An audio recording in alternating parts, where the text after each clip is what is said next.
अचार के बिना।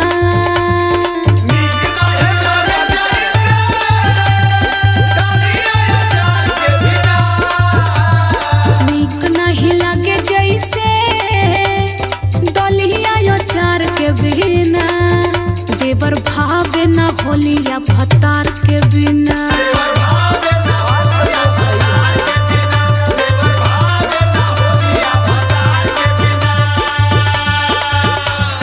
भैया के दुख भौजी और रखना ही अरवा में। भैया के दुख भौजी रखना ही अरवा में। भैया के दुख भौजी और रखना ही अरवा में। जब देवरा दुलरुआ बघरवा में।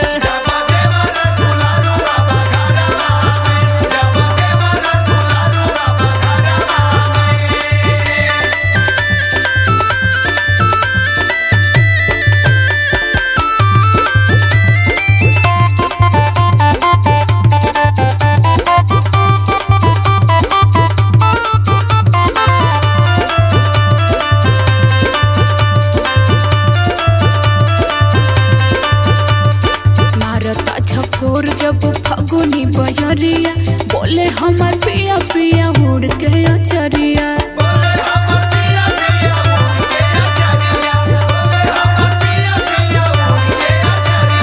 मारता झकोर जब फगुनी बजरिया बोले हमार पिया पिया उड़ के अचरिया। अरे देवर देवर बोलवानी काम डहुरे ले जाई से पपी पपी हरा के प्यार के बिना।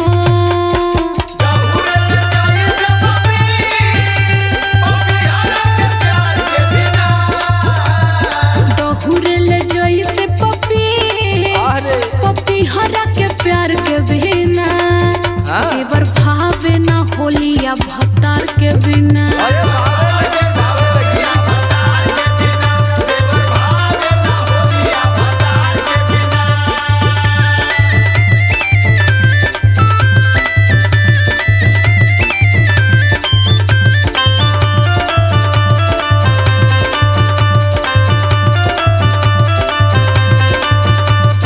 सोची सोची भौजी बिगाड़ा जनी मनवा। बोला बतियावा ये देवरवा के संगवा।